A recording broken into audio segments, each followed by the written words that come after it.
गणगौर व्रत कथा। एक समय की बात है, भगवान शंकर माता पार्वती जी एवं नारद जी के साथ भ्रमण हेतु चल दिए।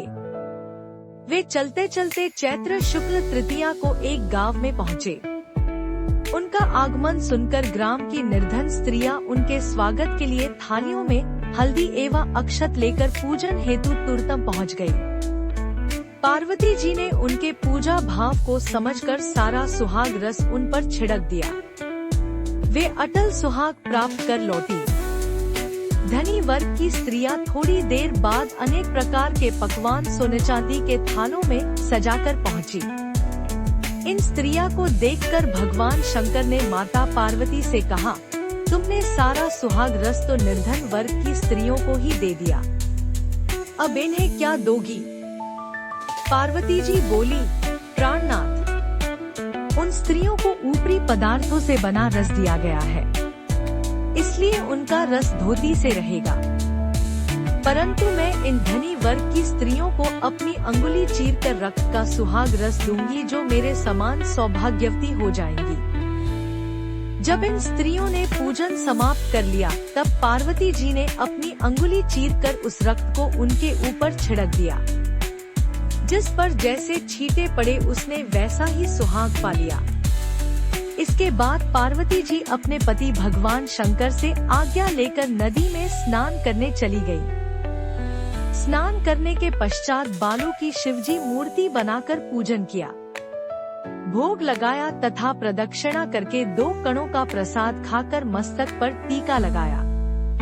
उसी समय उस पार्थिव लिंग से शिवजी प्रकट हुए तथा पार्वती को वरदान दिया, आज के दिन जो स्त्री मेरा पूजन और तुम्हारा व्रत करेगी उसका पति चिरंजीवी रहेगा तथा मोक्ष को प्राप्त होगा। भगवान शिव यह वरदान देकर अंतर्धान हो गए।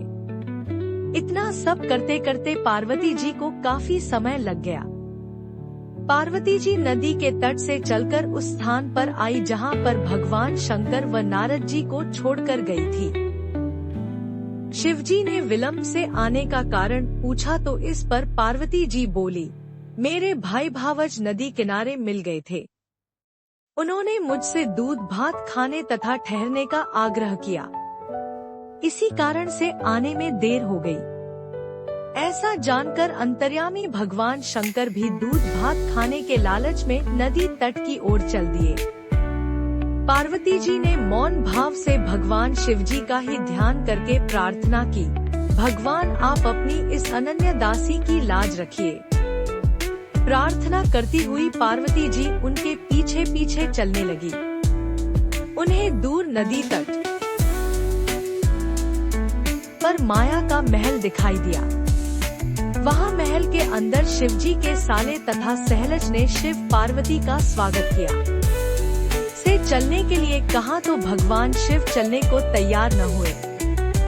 तब पार्वती जी रूठकर अकेली ही चल दी।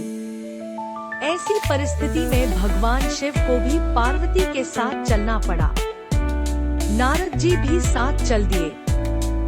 चलते चलते भगवान शंकर बोले, मैं तुम्हारे मायके में अपनी माला भूल आया। माला लाने के लिए पार्वती जी तैयार हुई तो भगवान ने पार्वती जी को न भेजकर नारद जी को भेजा। वहां पहुंचने पर नारद जी को कोई महल नजर नहीं आया। वहां दूर दूर तक जंगल ही जंगल था। सहसा बिजली कौंधी। नारद जी को शिवजी की माला एक पेड़ पर टंगी दिखाई दी। नारद जी ने माला उतारी और शिवजी के पास पहुंचकर यात्रा कर कष्ट बताने लगे। शिवजी हंसकर कहने लगे, यह सब पार्वती की ही लीला है। इस पर पार्वती जी बोली, मैं किस योग्य हूँ? यह सब तो आपकी ही कृपा है। ऐसा जानकर महर्षि नारद जी ने माता पार्वती तथा उनके पतिव्रत प्रभाव से उत्पन्न घटना की मुक्त कंठ से प्रशंसा की। बोलो जय गणगौर माता की जय। इस प्रकार की व्रत कथा, रोचक कहानियाँ और रोचक सुविचार सुनने के लिए कृपया इस YouTube चैनल को लाइक, शेयर और सब्सक्राइब करें। धन्यवाद।